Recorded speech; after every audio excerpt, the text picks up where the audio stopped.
right, this week we are continuing our Best Picture nominee series with a film that was based off of a 1929 novel, German novel, and then a 1930s film as well. That is All Quiet on the Western Front.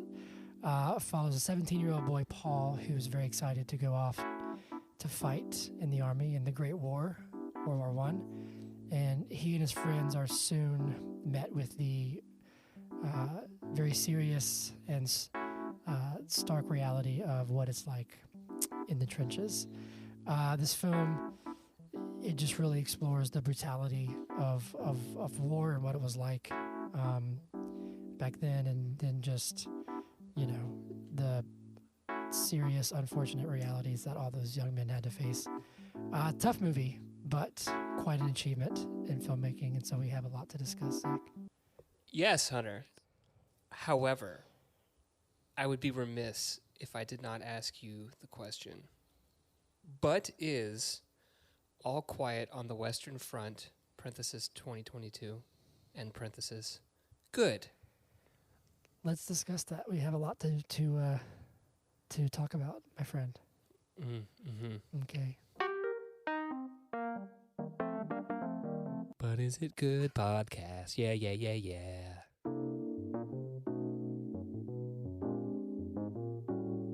Hello. Welcome to episode 107. 7. There it is. Sweet. 107 of But Is It Good podcast. I am your host, Hunter Callahan. And I am your host, Zach Olson. How are you, Zach? I'm good. It's been a week. Yeah. Getting settled at the new job. My this doesn't really have anything to do with anything. That's fine. But I'm proud of it, darn it. Yeah. My computer, I have a desktop computer, and there's like a cooling system that cools the CPU. CPU is important. It died. So I had to replace that thing, and it took me hours, but I replaced it. Now my CPU is safe. I see Athena's trying to say hello. Yeah, anytime I talk, I'm probably going to have to put her up, because anytime because normally I'm just like dead silent in the apartment, right? So Yeah. anytime I'm talking, she's like, me? Yeah, she's like, what's happening? Me? Well, yeah, we hope you guys enjoyed our self-imposed torture last week. Mm-hmm. That was a terrible experience. Oh, it was awesome. But it was great. Awesome. I mean, it was amazing. It was incredible. The next day was awesome for me, because Was it really? yeah. So I felt lighter. I felt I don't know. There's something about a near-death experience. Okay, I'm gonna have to put her up. I don't know if you You're can fine. see her, but she is going to town yes, right I now. can see. She's like, she made eye contact with the camera. Okay, I'm gonna put her up. You're good. I'm gonna She's too horny. I'm So gonna tell do- me how you're. I'm gonna do I got housekeeping. headphones in. You're good. Yeah, You're yeah. good. Tell me how you're doing. Tell me how your I week will. was while I put her away. My week was good. I had a big show this past Thursday. I played my first theater. I guess not my first theater. I played at Tabernacle once, but I played at the Buckhead Theater. Opened a show there, which was a lot of fun. It was very cool. And then what else happened? I don't know. Today's Sunday. You know, we just been living life. You know, Hollis is running around being crazy. But yeah. In the meantime, while he's putting her up, please like and subscribe and share, and follow and comment and email and do all those things. Because Guess who's back? back again. You, Zach. Zach's back. Zach's back. Zach's back. Okay. I don't really have any housekeeping. I've just been doing the same stuff, different day. So that's that. So, Zach, shall we? Did we talk about the Oscar films that had been announced? Oh, no, we haven't officially. So I guess we should probably do that. That could be a housekeeping thing. Okay, yeah. Let me look it up because I don't have it in front of me. So while he is looking that up, every year the But Is It Good podcast reviews all of the Best Picture nominations at the Yes. Academy Awards. This is true. So we've reviewed a lot of them already, and we're gonna be finishing up the rest of the series in the coming weeks, and then we're going to do a little bonus episode where we give our predictions and recommendations, because I think those are two separate things. Like I have a heart pick and then a logical pick. Yeah. So Hunter, do you want to list off the? Yeah, I would love to. We got a couple surprise ones in here, which we'll touch on in a second. But we have Tar. Okay, we've got Triangle of Sadness. Yes. We have Women Talking. Indeed. We have Everything, Everywhere, All at Once, All at the Same Time. Aha. I hope you guys get that reference. We have The Banshees of Inisherin. Yeah. We have The Fablemans. Mm-hmm. We have All Quiet on the Western Front. That sounds familiar. We're doing that movie today. And then we have three that I considered some surprise ones, in my opinion. Okay. First one being Top Gun Maverick. Yeah. Good for Tom. I can see it. Good for Tom. We have Avatar: The Way of Water. Is that really a surprise? It's I feel like for best picture maybe grossed over $2 billion. I know, but so it's got the worldwide appeal. It's got the visuals and visuals it's just chewing, yeah. And then we have one that I know Zach campaigned hard for. He left the theater and said, "This is a Best Picture nominee." He said, if this is not Best Picture, he was going to quit the podcast. No, not me. And that is Elvis. That's what I said about RRR. I did not say that about Elvis. Yeah, Elvis was an interesting choice for me. I don't know. We have Variety's predictions. Or is this just the nominees? No, just the nominees. We don't need the predictions because we're going to make our own predictions. Yeah, interesting. We don't need to hear outside opinions. So there you have it. I don't know. For some reason, Top Gun Maverick, Avatar, and Elvis to me stick out. I mean, I'm okay with Top Gun Maverick. It was a great movie. I'm okay with Avatar, I guess. But Elvis, in my opinion, doesn't belong in there. Yep. But that's for a different episode. Where's the Batman? The Batman. The Batman should be in there over Elvis, in my opinion. And frankly, in my opinion, over Avatar. And I liked Avatar.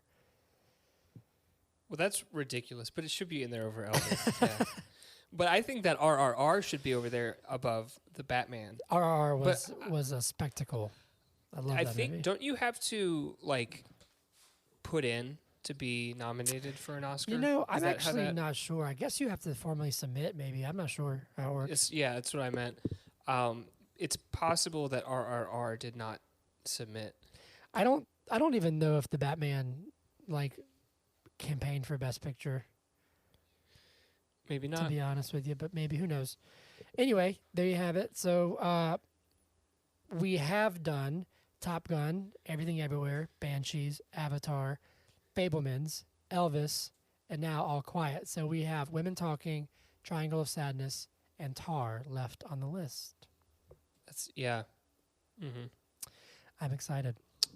It's going to be an exciting 3 weeks of our life. Yep. So that's what we're going to be doing at the beginning of next month. We'll be releasing our schedule probably Wednesday of this coming week. Wednesday's the 1st, so that's a good bet. Yeah. So shall we move on to the task at hand, my good sir? Yeah. So go ahead and open up your chip, and we're gonna. Oh God, I'm retiring.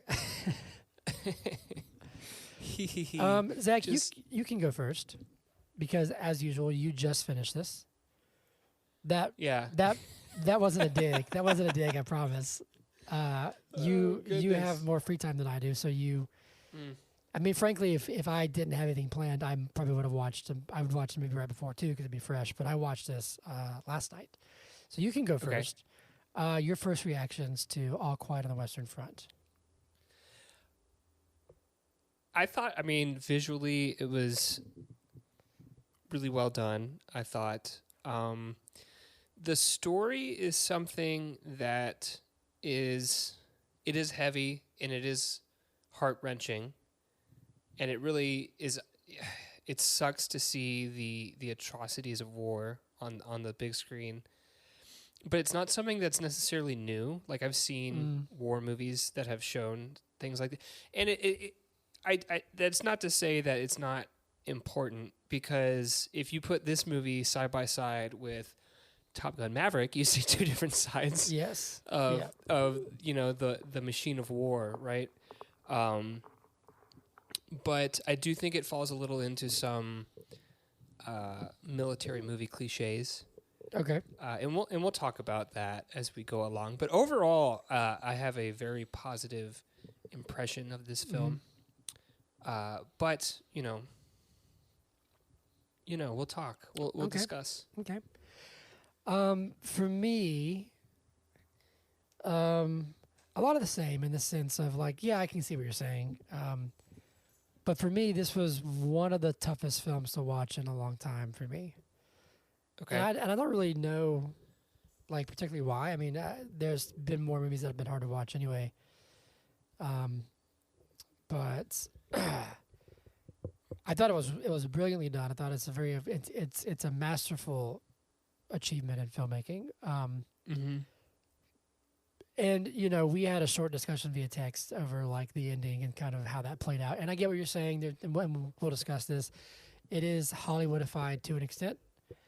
But I think a lot of it was like just awful, just terrible, terrible things. Just like, and for me, I appreciated how it sort of was it at least it seemed like it attempted to kind of remain neutral in the sense of like, it doesn't really matter who's on what side, at least on the battlefield, when there's negotiations going on, there's a clear sides, I guess. But, I think it's interesting as Americans to watch this from the perspective of a soldier who at the time would have been our enemy, because, we were fighting against them in World War One.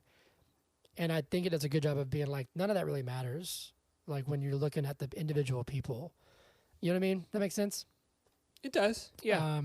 You still kind of grow attached to these characters and you're like, it doesn't matter. They're, it's all kind of, everybody is a hero of their own story based on where they're from and what they grew up believing and what they're taught, X, Y, and Z. You know what I mean? But I thought it was really, really well done. It was just, oof. It's tough. It's tough. It was just oof. It was just tough. It was just, oof, man. It's tough. I'm drink some water because I got to do a movie in a minute. It was woof, man. It was woof. Well, that's the thing is I was telling somebody, I was like, I watched, All Quiet last night, and they're like, oh, how was it? I was like, oh, it's rough. And they're like, oh, not good. And I was like, no, not what I mean. I don't mean it's not good. I mean, it's like I don't want to watch this again right now. You know what I mean? So it wasn't good. You have to wait till the end of the episode to figure out if it was good. It's sort of like when I watched the Revenant, and I was like, I could not watch that again. I'm glad I did, but before we get into the movie in a minute, because we're on this topic, I'm not going to give any spoilers, but Revenant got all this Oscar buzz, and it was good, but it was just like it played on like, oh, let's watch Leo cauterize himself. You know what I mean? And it's just like, that's just fucking Hollywood, man. That's not of all the movies that for him to finally win his Oscar. Yeah. He has had much better roles than the Revenant. I mean, he was amazing. Didn't he climb in like a carcass or something? And they were like, oh, that's so hard. Yes. But like there are so many other, in my opinion, he should have won for like What's Eating Gilbert Grape. You know what I'm saying? Like when he was like 13 or whatever. So all that to say is just because something feels like heavy when you watch it, that doesn't necessitate that it's good. That's all I'm going to leave out there at the outset. True. I think this movie, in my opinion, is both. But we'll discuss it. It. Anyway, I got to pull up a, what's it called? Stopwatch real fast. online stopwatch because it's my turn to do movie in a minute. Gonna do movie in a minute. Gonna do. You not gonna sing with me at all? You're just gonna watch me sing. I have a rant going in my head. We have heroes out there eating a rotisserie chicken every single day. Have you seen that guy? No, wait, what? I haven't seen. There's this guy that for like months, every day he would go out to this like pier and eat an entire rotisserie chicken, and people would just go out there and watch him. What? Yeah, he would just eat the whole chicken. And we have heroes doing stuff like that, but people are praising Leo for climbing in a carcass. I'll climb in a carcass tomorrow if you find me one. I'll just get right in there. Hang out for a couple minutes. In my opinion, since we're still talking about this, in my opinion, Mm-hmm. Leo winning for the Revenant it felt like a makeup, being like, we've owed you this for a while. It's like when you don't get pass interference, and then they call it the next drive. Yeah. Okay. And it's just like, we know this might not be the correct thing, but it's like, you deserve it at this point. Anyway, are you ready? Me? I'm ready. Are you ready? And then he wins the fucking thing. And he's just standing there, and he has this look on his face like, I won for this? Really? Of all the stuff that I've done? Okay, we can start now. All right, movie in a minute. Here we go. This is All Quiet on the Western Front. Movie in a minute. Mm-hmm. In 3, 2, 1, go. Okay, so it's 1917, something like that, I think. It's World War I. We meet Paul and his friends. They're like 17. They're in school. They're signing up to go to the war because they're really excited to fight in the Imperial Army. They're really excited. They go to this pep rally. They're, the whole process, they're excited. They get the uniforms, they get their guns, they're traveling, they're singing songs or marching. Then they get to the front, and obviously it's hell. In the first few hours, his friend Ludwig dies.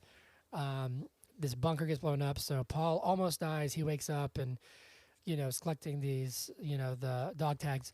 It's just rough. Fast forward 18 months, he's still alive. They've been traveling across, Europe. They're in trench warfare.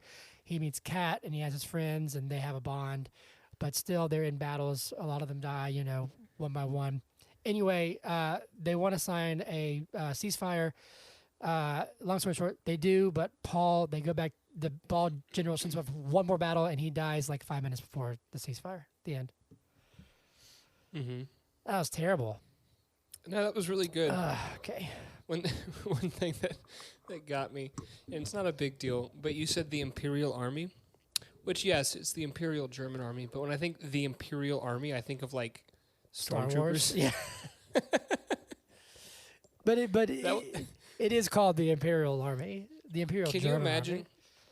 Can you imagine if they made, like, a All Quiet on Tatooine or something? They made, like, a Star Wars movie? It was like an anti-war, just like awful, like gory Star Wars movie.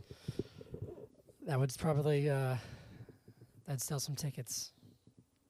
All right, you ready? Yeah. I'm on the diving board. I'm gonna dive in. Shall you join me? We didn't say spoilers, but oh well. But we're in them. We're swimming deep in the spoilers.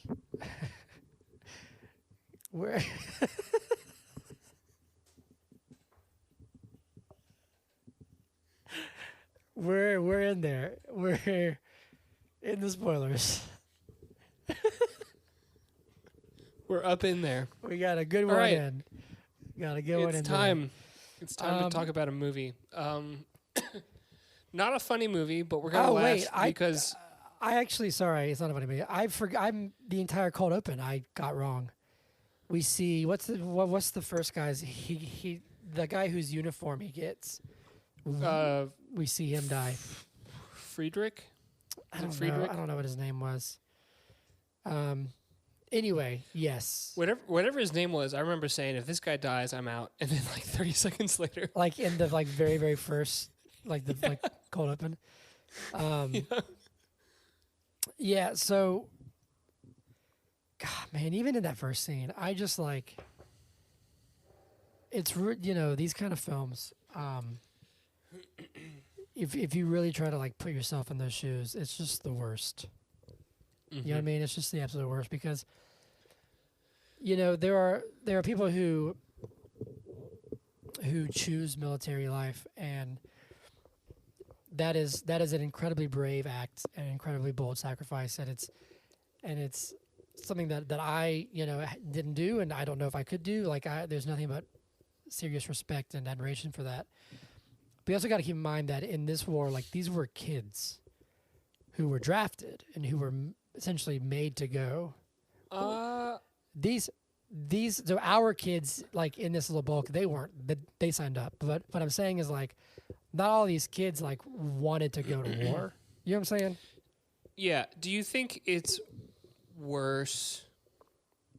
Do you think it would be worse if they were drafted against their will, or if they like signed up and thought it was going to be fucking cool? I think that the second one is worse. You think it's worse that they willingly went? No. I don't think it's worse that they willingly went. I think that it's worse that they willingly went with this picture that was painted for them as to what it would be like. Is that any different than a mandatory draft? I mean, yes. Yes. Categorically, yes. Well, yes, but in the sense of like, if I'm drafted, like I probably know like this is awful. Like I don't want to do this. I don't think it's going to be some like crazy action movie. You know what I mean? Mm-hmm. And there's propaganda everywhere, but like in that little pep rally, like in the stairwell, they're like watching this guy and get pumped up about going to war. And it's like, I don't know. That just, to me, that shows the failure of other systems leading up to them wanting to go to war. I think I'm not even sure. So hear me out here. Yep.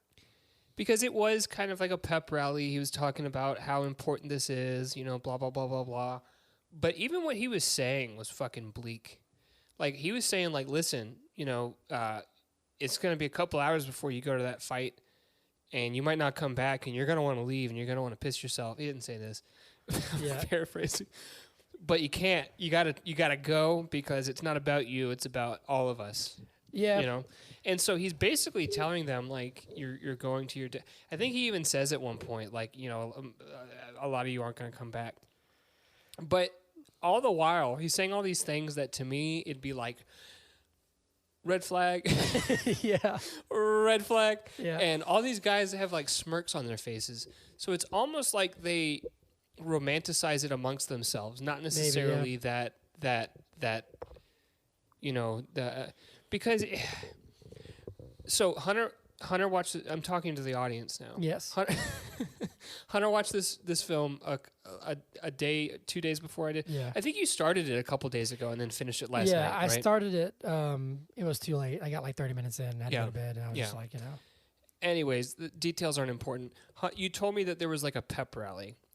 And I was expecting like a Captain America. Okay, yeah. Beginning of Captain America, where they literally have the fucking parade come through and everyone's like dancing and all this stuff. That's what I was expecting. But it was just this like old German man saying like, "Hey, a bunch of y'all are gonna die. Have fun." Yeah. Deuces. Well, I was gonna say like this is not an isolated to World War I Germany thing. This is everywhere. Right. Uncle Sam pointing that famous picture. Mm-hmm. Was like army propaganda in the sense of like, and like before anybody gets up in arms, propaganda is not a dirty word. It's just a word. It is a known tactic thing that is used to encourage or sway an opinion. It's just fact. I'm not saying that it's something that some horrible countries do. It's everyone does it.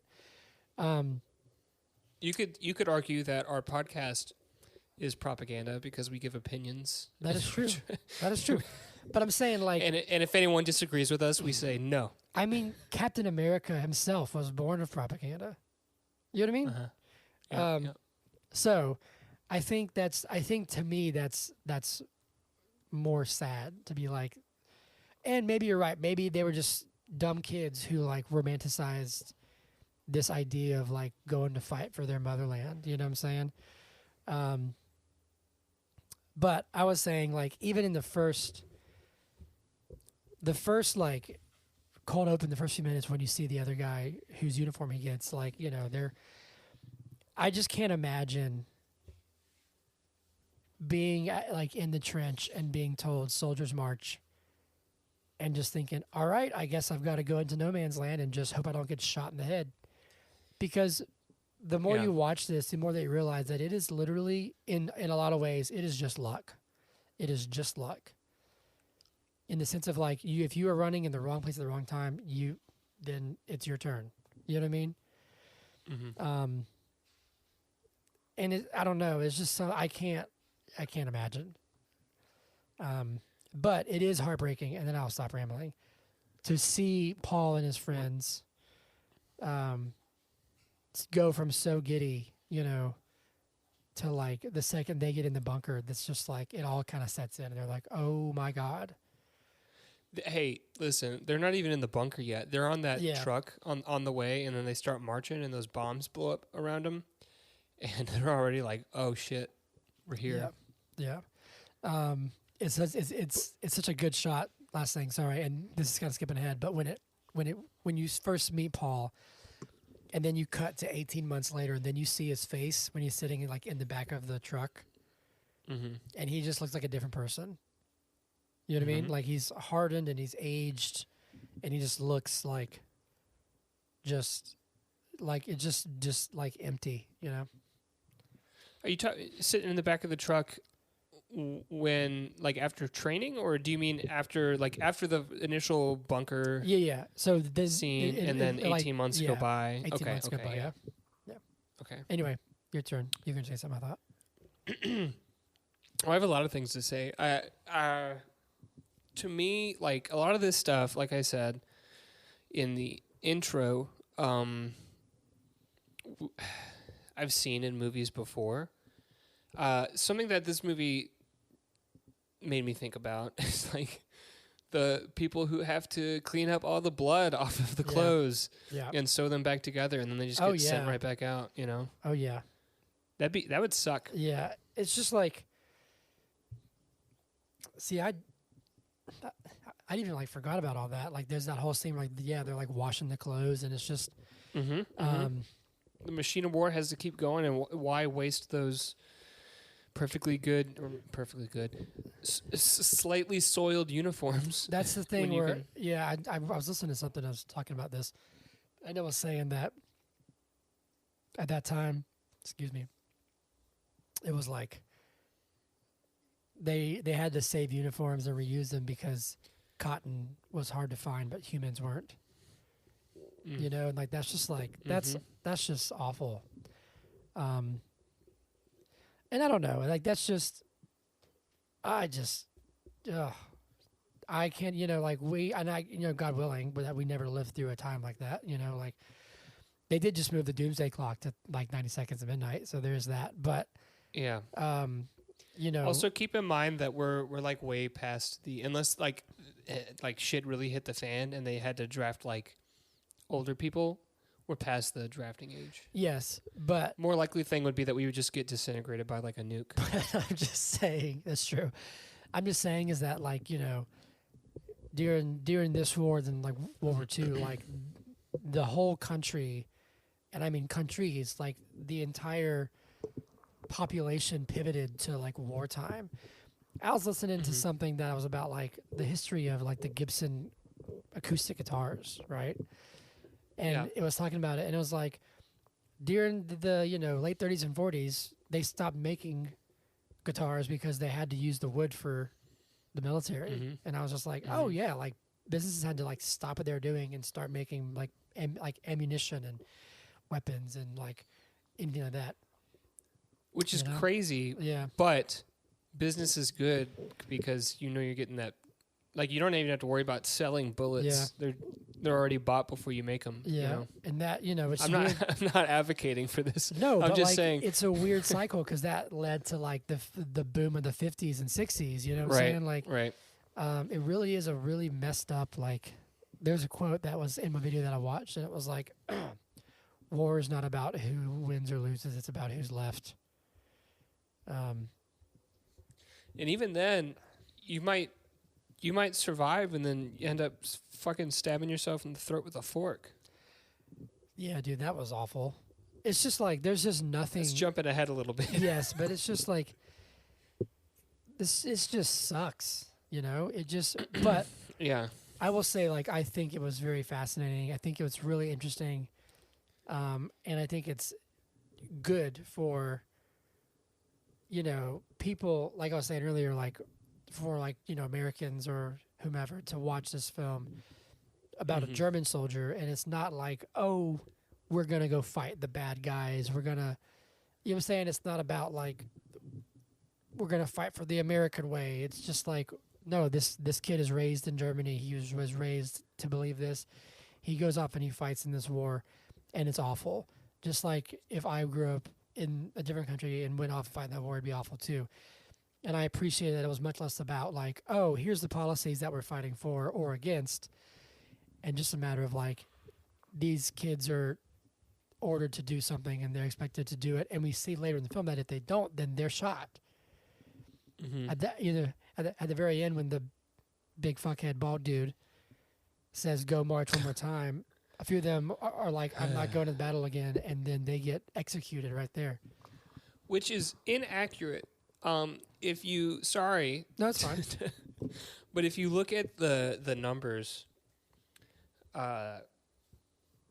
in World War I, there were like a couple dozen people that were killed for deserting. It was like 48 or something like that. It's if you go to World War II, and specifically, not exclusively, but like the majority was like Germans who deserted, and there were like 20,000 people executed in World War II for deserting. But in World War I, the number was very low. It's that the chances are that didn't happen. True. Okay. And then even like we like, were like the way that it was portrayed in the film. Yeah, we were talking about how maybe it wasn't, and we're at the end now, but like maybe it wasn't so much that, you know, there was one general who was like, oh, I, you know, want to be a jerk and send them to battle one last time before we got 15 minutes. Let's go do it. That's Hollywood, man. That's let's make the general evil. And I'm not saying that they're not evil. I'm just saying that is a caricature. But there were generals and, you know, factions of the military, not just German, but like other, you know, even like Allied forces who basically ignored the armistice until it was like in effect. And I was reading something, and it was like they, on some countries, I'm not sure what country it was, but listed those deaths as the day before to sort of like avoid like, oh, they died 15 minutes before the war ended. Now we're getting into like little semantic things, but me personally, I see a difference between like, okay, you know, the war's ending at 11, but what if they shoot at us? Let's shoot at them first. Like, that's different than charge. Yeah. Go fucking get them. Yeah. For the motherland. Yeah. You know? like it's just like different. He just wanted to end with a victory, basically. Yeah. Right. To me, that's a caricature, and I don't think it's accurate to the book. I think there are a lot of inaccuracies to the book. Yeah. So in Germany, the German critics kind of ripped this to shreds and kind of called it like, you know, it was like catering to the awards and strayed way too far from the actual book and the source material. And they were basically saying like, oh, Netflix had this war movie and they wanted to put a name on it that would garner recognition. Right. Because frankly, like, maybe I should have. I had never heard of All Quiet on the Western Front.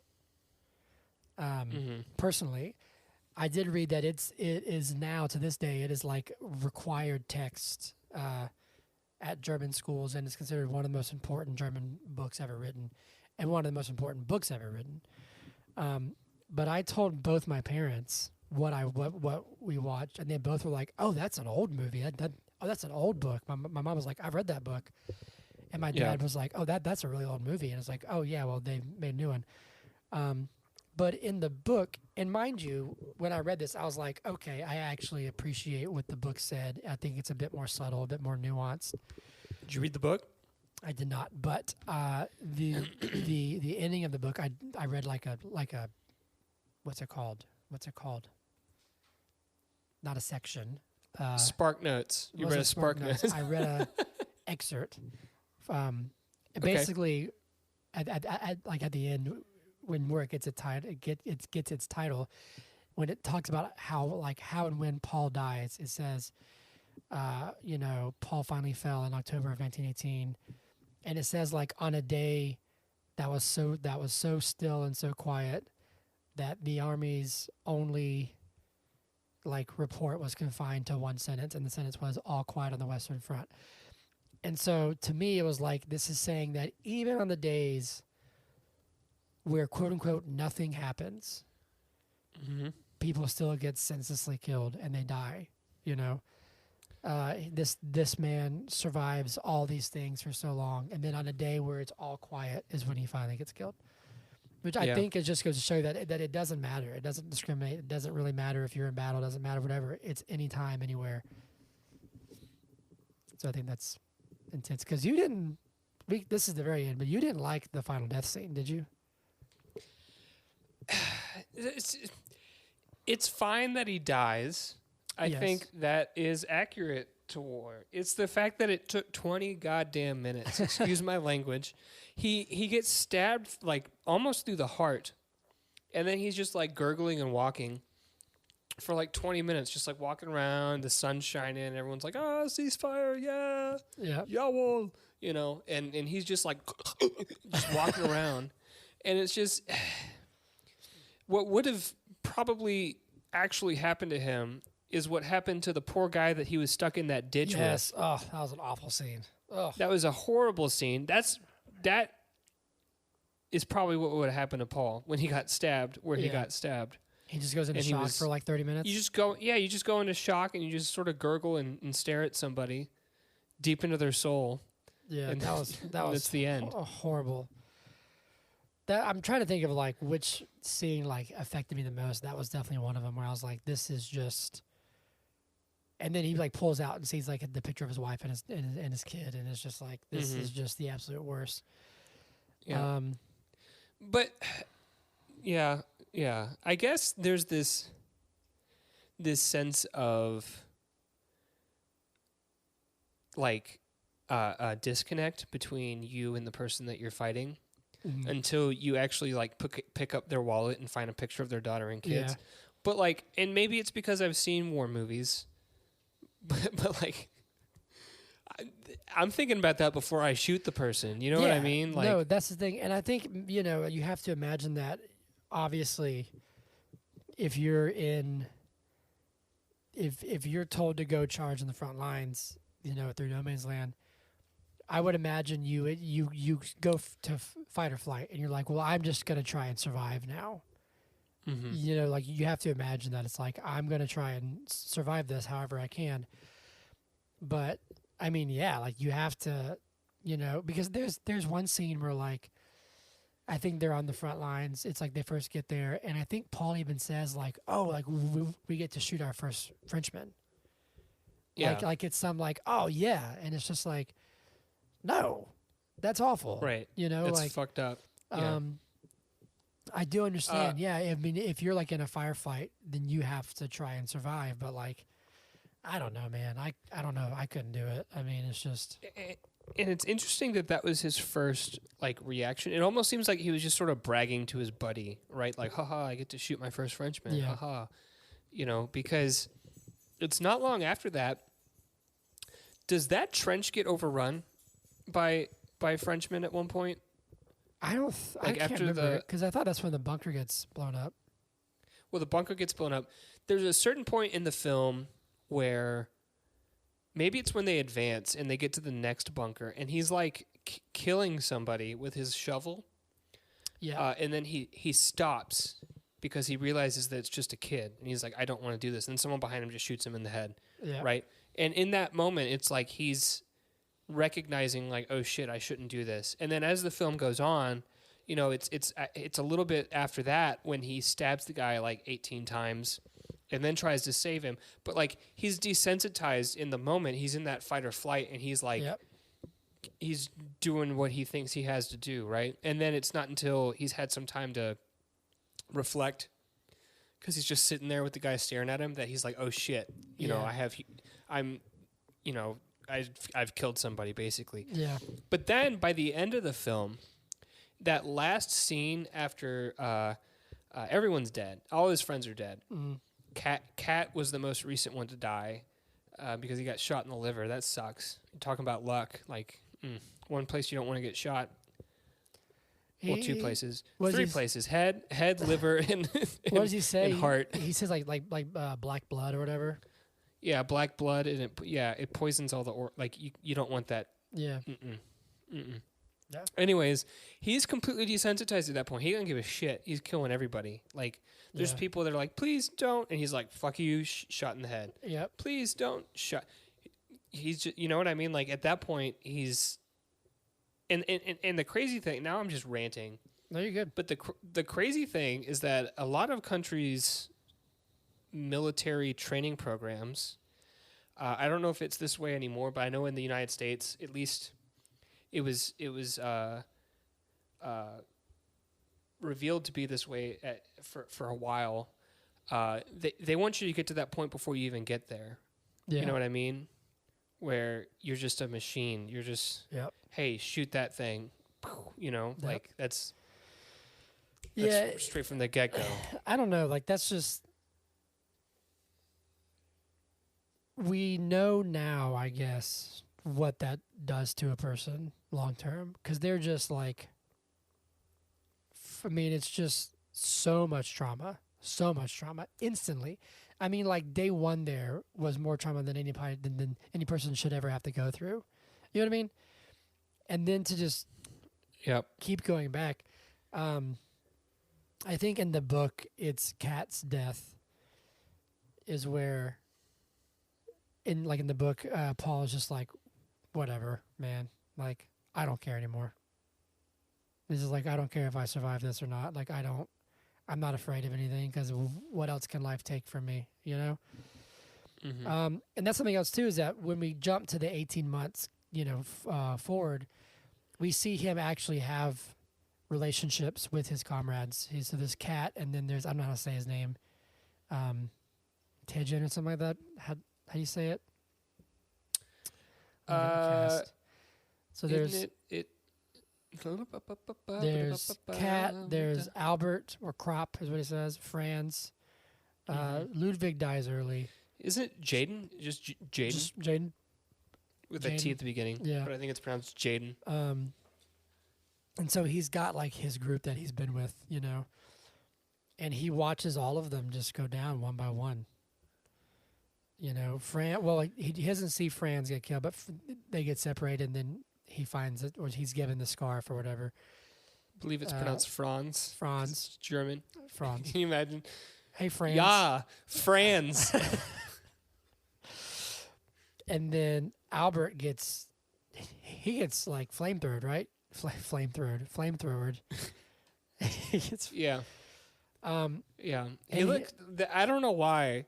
Well, I do know why, because it like vaguely. You said that he looked like a German Andrew Garfield. Vaguely, yes. But like every time I saw him on screen, I was like, "Oh, hey, it's Andrew Garfield. It's German Andrew Garfield." It's just tough, because you just see, like, mentally, like, they're all, like, they're all just so far just removed from everything, and they're having to steal food just to survive. And Jaden, he's hurt, and so he kills himself because he knows he's not going to make it. But with a fork. Yeah, I knew what was going to happen because of the way that he was talking, and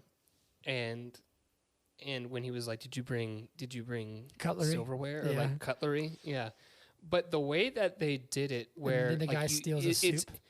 It's in the background, right? Because I think we see either Paul or Kat. One of them is eating soup, and in the background, you just see him fucking going to town. Yeah, and it's like, oh shit, turn around! Like, it took them a second to even realize what was going on. That's and that's kind of brilliant, because, like, that's kind of how it would have been for them. Like, we could have sat there and watched Jaden and been like, oh my God, but like we were watching them just eat their soup and be happy and be like, oh man, the war's ending. Like we got our soup. And then you're just behind them and they're oblivious for a second. And then the guy steals the soup, you know? Yeah, that was just, it's just the worst. And then, you know, like he's trying to get Kat home and the two trucks drive by and they probably think that he's drunk or something like that. You know, they just keep on going. Which maybe it wouldn't have mattered because he said, you know, it got shot in the liver, so it might not matter. But it's just like, what else can this guy go through, you know? Why did they... Can I talk about the things that make me just frustrated? And the main thing that makes me frustrated is that the war is over and they went to a place where someone had a gun and they stole from him. Like, they would have been trying to celebrate with a good meal. It's like, no, just get out of there. Just get out of there. You're going to be home soon, you know? Yeah. The cliches, Hunter. Like the second Ludwig said, I want to go home, I was like, he's going to die first. Yeah. Yeah. And it's like 5 minutes later, boom, you see his glasses. He steps on his glasses. His legs got blown off and he's dead. Mm-hmm. Yeah. And that's, to me, that's a cliche. Yeah. You know, because it's happened so like many times. It's like an emotional manipulation where it's like, you're good. I want you to feel sorry for this kid. And then thank you. An emotional manipulation. This movie is filled with emotional manipulations like that. And to me, it's to its detriment in a way. So in the middle of the film, it's after that battle. It's after that, you know, we get the 18-month time card. Mm-hmm. I think Franz goes off with the girls and blah, blah, blah. They get the letters, right? And they go off. Kat can't read, and Paul's reading this letter to him. And they have this, like, deep conversation. And Kat says some, like, really profound shit. And I remember watching that scene and thinking, this is a highlight of the film. I don't remember what they said because of all this fucking emotional manipulation that happened around it. Well, I was actually, while you were saying that, I was trying to think of what was said, and I can't remember. You can't remember, but it was like when it happened, you were like, oh shit, this is hitting me. And it's gone. You know, I think he's talking about, like, would he be happier if he was just sitting around a campfire eating fried potatoes with the skin on with his comrades? You know, like, can he go back? But also we learned that his son died. But that's a very vague recollection of it. I can't remember entirely what was said. See, and that, to me, because we've seen, like, it's so Hollywood to show, like, the gore and, like, you think about movies where it's like D-Day. Oh, fuck yeah, everyone's fucking dying, and you're the bunker, and we're throwing grenades in the bunker, and boom, gore, wow. That's just like to me, a war movie needs more than that in 2023 to me. And so do you think I don't know. Do you think that this movie did not deliver on that? It did. It just sort of like stamped it out. It was like it wrote a very nice. And there's other stuff with like the politician and his discussions with people and like, and it all just, it's all fuzzy. Yeah. Because of all the like Hollywood gore, not necessarily gore, but just like shock value battle scenes. Yeah.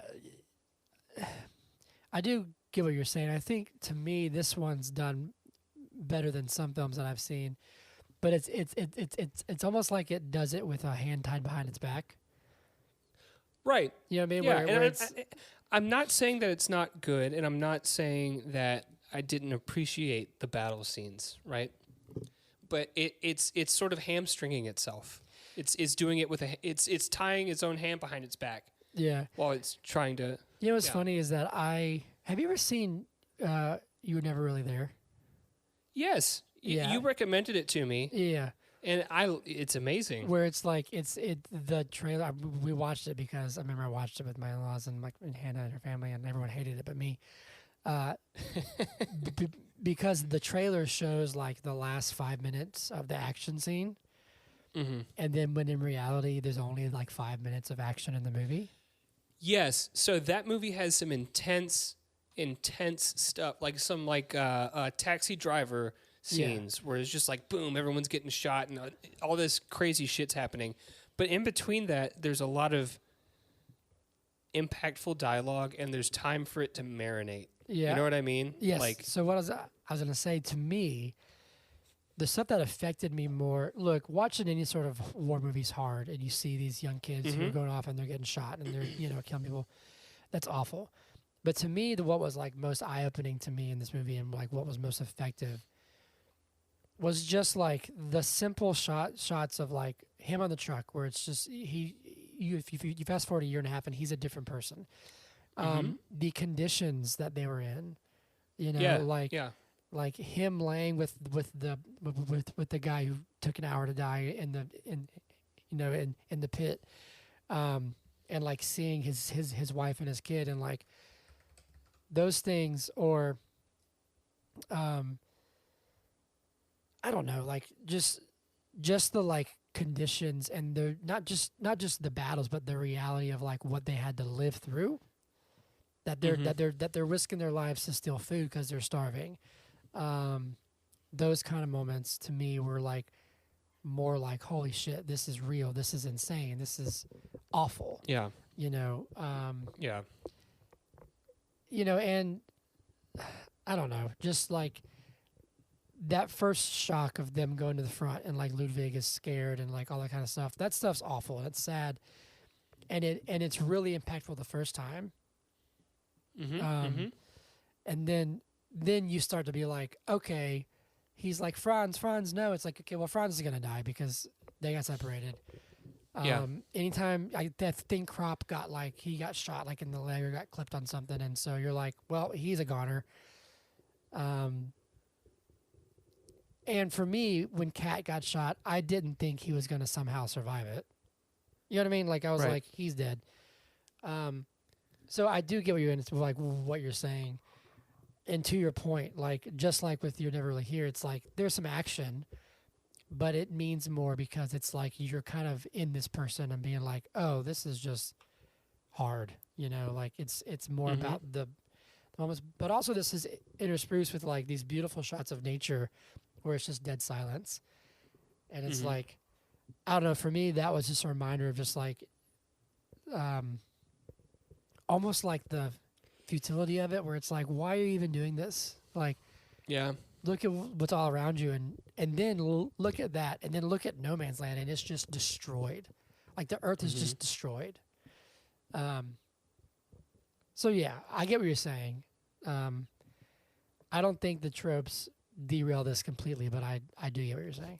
I don't either. Yeah. I just have complaints, for a movie that, I don't know. I guess I feel like most people already know that war is bad. Yeah. You know what I mean? Yeah. But I also think like with the younger generation, and war is so different, Well, sure. People don't realize that World War I was like, you think it's modern war. Well, hold on, back up. It was like the first modern war. Yeah. Because they had the fucking machine guns that were just mowing people down, and they had tanks. And they had the planes that came in for a scene. But that's just it, is that like, in modern times, and I don't even really think even in World War II by that point, trench warfare wasn't really a thing anymore. But prior to World War I, when there was wars in the 1800s, 1800s was the Civil War, and then the late 1700s was the Revolutionary War, and that's where people, like, soldiers would literally just line up and just march toward each other. Right. You know what I'm saying? And they'd play a drum, and you'd march to that drum, and you'd just shoot and just hope that you survived. And there was etiquette too. It was like we don't we don't start shooting until a certain time in the morning. Yeah, and then like once nightfall happens, we stop and it's a ceasefire. It's basically like a giant group duel. Yeah, you know what I mean? Yeah, yes. Like that's like what it was. Whereas in this film, there were multiple points where you see people attempting to surrender. Andrew Garfield was like, "Please don't shoot, don't shoot." I'm good. And he gets lit up, turned into a s'more, unfortunately. Well, and that's the scene. Like that's the thing too. Is like at the very end, which makes his being stabbed in the heart so sad. Is where it's like him and that guy got into like this cellar, and they were both just like prepared to like kind of just wait it out and be like, "I don't like we're this close. Let's just not." Yeah. There's some I can't think of what the movie is. It might actually be like Kong Skull Island, where like John C. Reilly's character. Remember when he like lands there, and he's there with like a Japanese guy, and they like start fighting or whatever. I'm trying to think of no, like, but there's a movie that I've seen. I don't think it's that one, but like when it's like a soldier from one side and a soldier from the other side get separated from the group, and it's just them, and it's like, do you still fight? Are you like, I don't want to do this? You know what I mean? Yeah. But like they got there and they were down there, but then he got stabbed. But anyway, it's been over an hour, so we can wrap up at this point. I know we didn't go linearly. Is that a word? What are you doing? Trying to look up what film John C. Reilly fought somebody. It's Kong, but it's not him. It's like the younger version of his character. Okay. But like they get separated on the island and they fight for a second, but then they stop and become friends because they're like, "What are we fighting?" It could be a different movie, but yeah, I don't know. There's some story of I don't know if it was World War One or two, but where they captured somebody. I don't know whose countries it was. I don't know who was the Allied powers, whatever, Axis powers. I have no idea who it was, but what are you smiling about? So you know nothing. Well, no. But I'm saying like, I'm saying that in a sense of like, I don't know like who's the good or bad guy, quote unquote. But somebody got captured, and he was like a classical pianist, and whoever captured him like made him play piano, and they're like, as long as you're playing this piano, you can survive. And so he played until he like literally couldn't move his hands, and then they're like, great job, and they shot him. And it's like, Wait. What? That's a wild story. Yeah. How does it connect? Hold on a second. What I'm saying is like, you would think that if you have to think that in this moment, if someone's like, please, like my hands are like, I don't want to, I'm not like, please don't shoot me. It's like, do they still just go like, I don't know. There's just, why are you laughing? I'm just saying like, there's something about, there's no humanity in it. You asshole. What'd I do? What? What'd I do? Why'd you call me an asshole? Because you're laughing at me. I'm just laughing. My point didn't come across. I'm saying like there's these moments where it's like you think that humanity would take over for a second, but I guess in the throes of war it doesn't. No. I'm gonna cut all of that out. You know, you're not, we're gonna keep it in there. I'm not. I'm just kidding. You know what's wild about World War I? What was that? At some point, because there were still cavalry units. Yeah. See, you know, at some point there are all these people thinking they were badass on horses, like, oh, let's go get them onward, and they came across like 30 tanks. Yeah, like a tank, and it's just like, oh my god, shit, run away. Sorry, that's not fun. This isn't funny. No, but like their reaction when they see the tank is like one of the first time seeing a tank, and they're shooting at it because they're like, what do we do? You know. Anyway. Yeah. Anyway, let's wrap up because it's okay. Last thing, go ahead. No. Let's wrap up. What were you gonna say? Say it.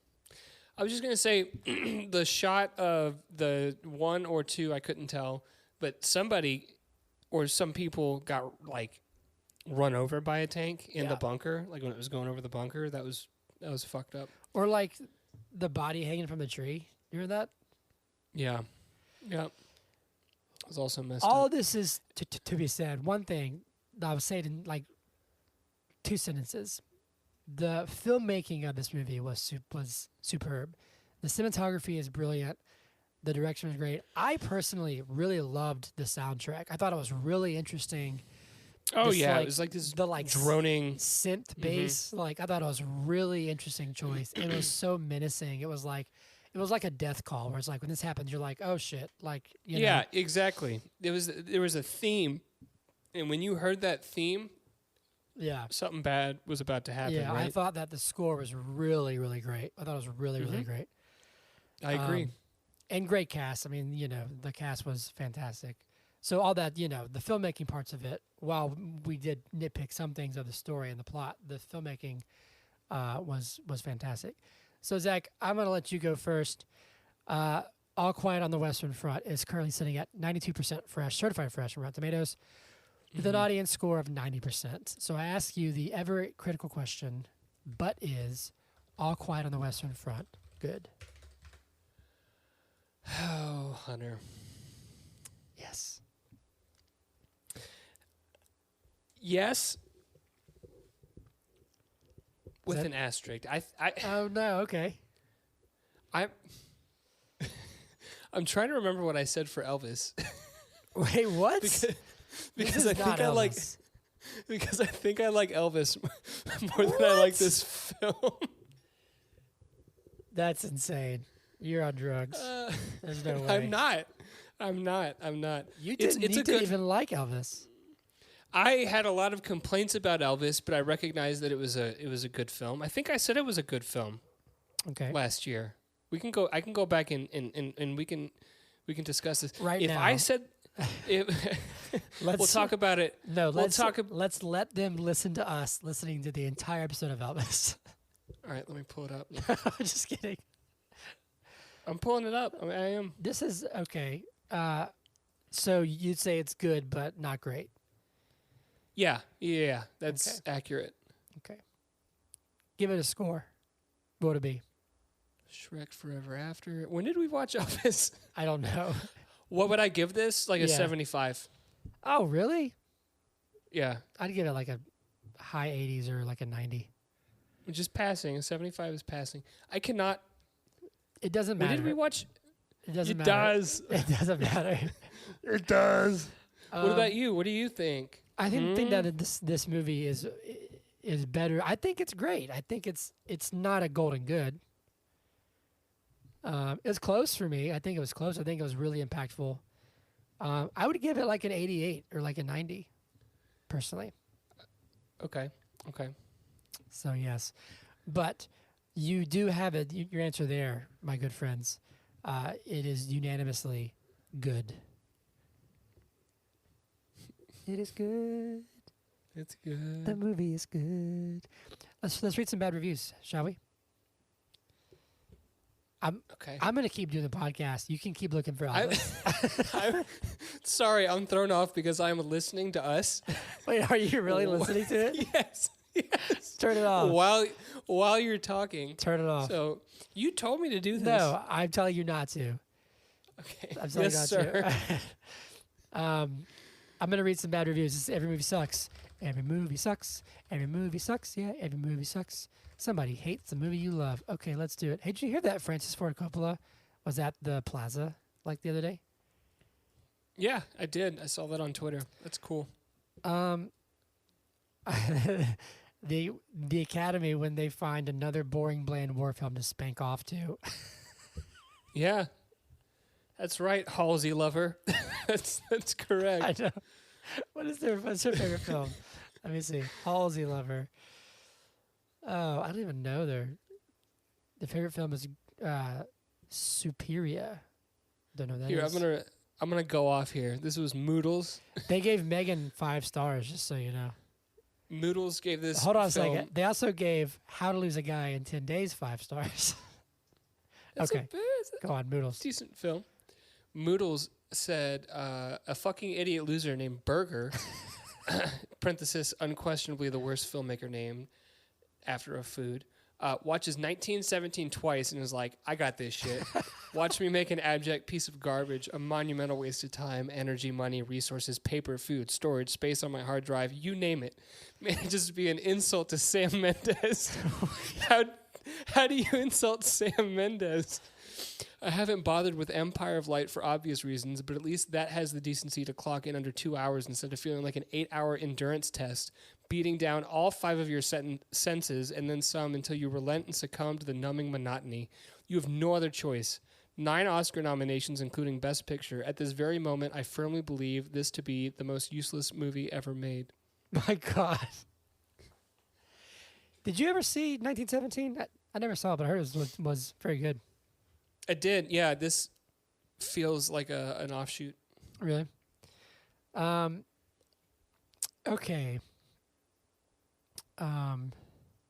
Here's one. This says half star. Shambles. What did they do to the original? So there you go. It's another person saying that it did a disservice to the original. Your turn. Governor says, despite being named All Quiet on the Western Front, this movie was anything but that. This movie was so incredibly loud that my eardrums had ruptured by the end of it, and I needed to learn sign language. Overall, I'd say the movie is 5 out of 5, but because of the false advertising on the noise level, I have to give it a 0.5 out of 5. That was a good one. This says, every second is either an accusation or a confession presented as an adventure. The least faithful adaptation I've ever seen. By far the worst score of the year. What? I don't agree. Don't waste your time. Watch the good one or read the book. I'm going to do one more. I don't think I've ever seen a worse movie hyped up in my life. Terrible acting, terrible dialogue, lame plot, awful visual effects, and unbearably slow. I love a good slow burn film, but this is just terrible. It drags on for 2.5 dreary hours. Wouldn't recommend to my worst enemy. The fact that Netflix had the gall to compare this to Saving Private Ryan in 1917 is blasphemous. I will reiterate that,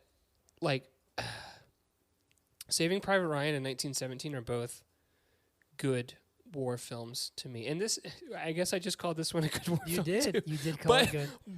But I would put those a tier above. So I actually really did want to see 1917. I just never saw it. Here we go. This is a long one. This is my last one. M. Jerones, half star. Absolute dog shit. Literally the only similarity between the movie and book is the title. Story is entirely different. Characters are like 80% different, and the ones that aren't play different roles than they did in the book. Tried to give it a shot. Turned it off after 30 minutes because it was hitting every soy movie cliche. Also, it doesn't even make any sense in the beginning. They're in Germany, so we're going to war or what, boys? And then 12 hours later, they're at the front getting bombed. This is not what I signed up for. It's poop.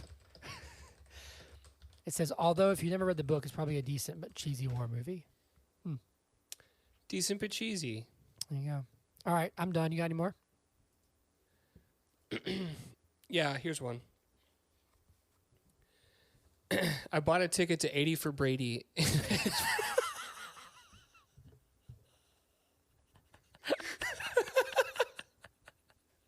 Wait, what does it say? I think that's pretty. And I walked into the wrong theater. Fuck this movie. Oh, that's funny. About a ticket for 80 for Brady. No one's going to buy a ticket for 80 to Brady. All right. You know that film that... sorry. What? Did you know that film is... Do you know what Super Bowl they're going to? Is it the Falcons? It's the Falcons. Oh, no. Yeah. That makes it slightly more intriguing to me. Poor Atlanta. That's so funny. All right, here we go. News. Shindigs. Because it's been like an hour and a half. The big news is that it's January 29th at the time of this recording, and James Gunn has still not released the first DC slate. So it's going to be either Monday or Tuesday, because he said it's going to do it before the 32nd. Before the 32nd. So there is that. But speaking of DC, we got a new Shazam! Fury of the Gods trailer. And it looks pretty cool, pretty epic, but it showed quite a lot, which I think is something that you said. Yeah, it feels like we see everything. Yeah, we see a lot, so we'll see. But that looks pretty cool. Best Picture noms revealed. We got that.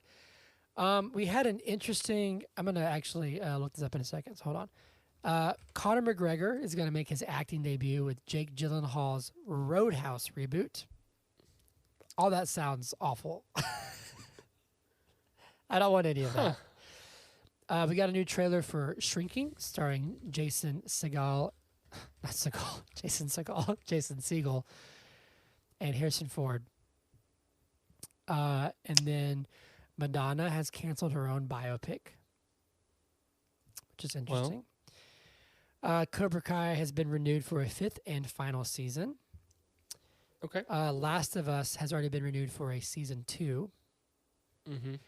Lance Reddick is playing Zeus, and Toby Stephens is playing Poseidon in Disney Plus's Percy Jackson reboot. There's rumblings of an Invincible live-action film coming from Universal. Invincible, I'm not sure if you've seen it. It's like some animated superhero movie that apparently is really, really good, or show. Doom Patrol and Titans is going to be ending on HBO Max. That's coming to an end. And what is? Doom Patrol and Titans. Is that one show? No, Doom Patrol, Titans. They're DC shows. And then Phoebe Waller-Bridge is teaming up with Amazon Prime for a Tomb Raider series and possibly a Tomb Raider universe, which is going to be interesting. And then I wanted to point out something. Let me see here. Got to go to Rolling Stone's Instagram. Hold on.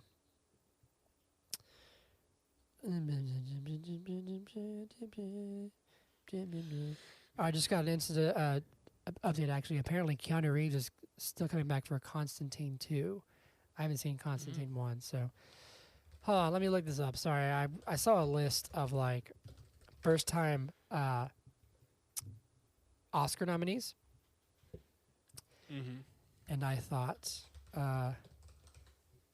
wow, that's interesting. So I'm going to read some to you. Where are they? We have Ana de Armas has scored her first ever Oscar nomination. Austin Butler, first ever Oscar nomination. Jamie Lee Curtis, first ever Oscar nomination. Ke-Huy Quan, the guy from Everything Everywhere All at Once, his first ever one. Michelle Yeoh, first ever Oscar nomination. Paul Mescal, first ever Oscar nomination.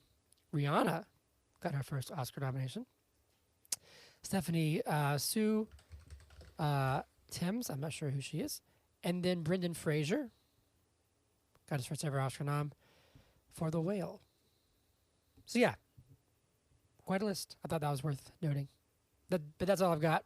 Your turn. Sports Minute, Hawks Minute, whatever it is. Did you see that the Oscars committee is investigating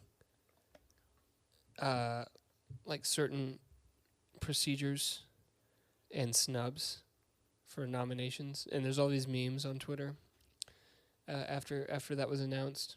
Wait, what does that mean? There's an investigation. Hold on, blah blah blah blah blah.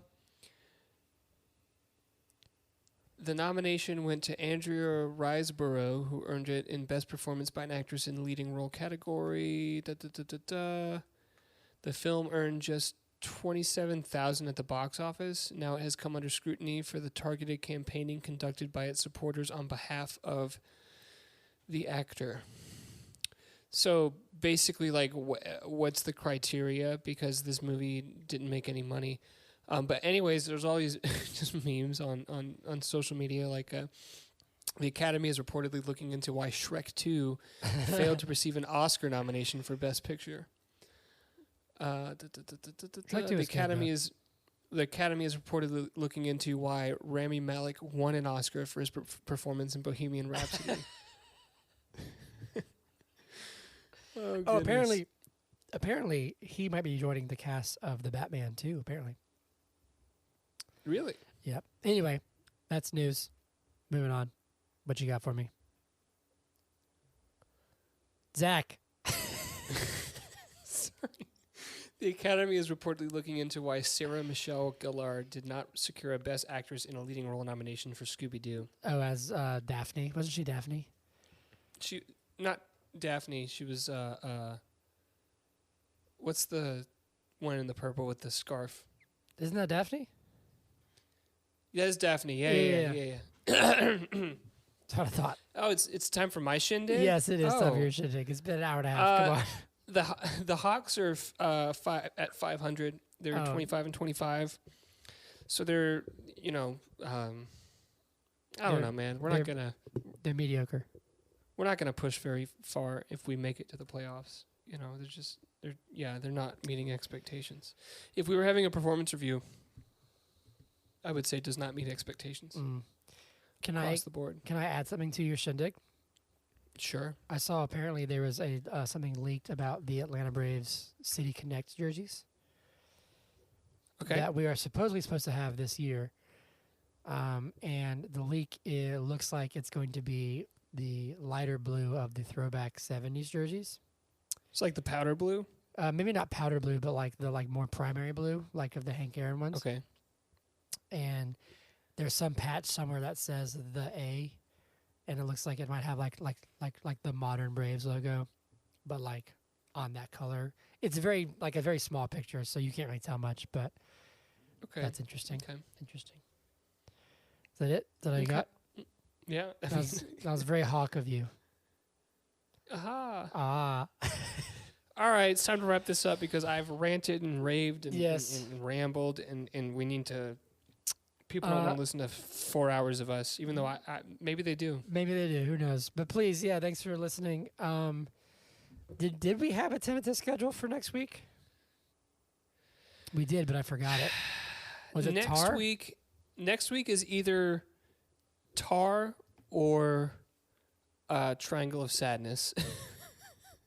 I think we'll figure it out. I think it's going to be probably Tar, but we'll post it.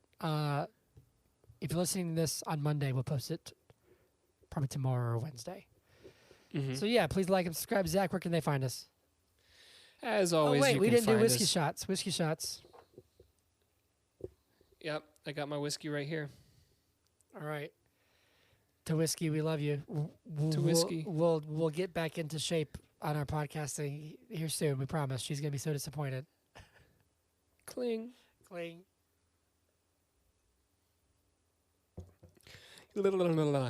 As always, Yes, you can please. follow us on Twitter. What? Nothing. You just made me laugh. You can follow us on Twitter at. I haven't done this in a couple weeks. Just BIIG podcast, right? That's it. Yeah. At BIIG podcast. Same It's as the our email. same As the email. as our email as BIIGpodcast@gmail.com. You can follow us on the Twitter the Instagram at But Is It Good Podcast. We spelled it out for that one because we really like you guys. That's the same as And TikTok. TikTok because we spelled it out there too, probably because BIIG was taken. I don't know. No, I didn't even try that. Okay. Yeah, you just want to make people type more. Yeah. What do people have carpal tunnel, Hunter? And you can follow me if you know my username. I don't. And you can follow Hunter if you know his username. You can follow me at Hunter Callahan Music. You can follow Zach at Zach2, the number, the THA, future.31.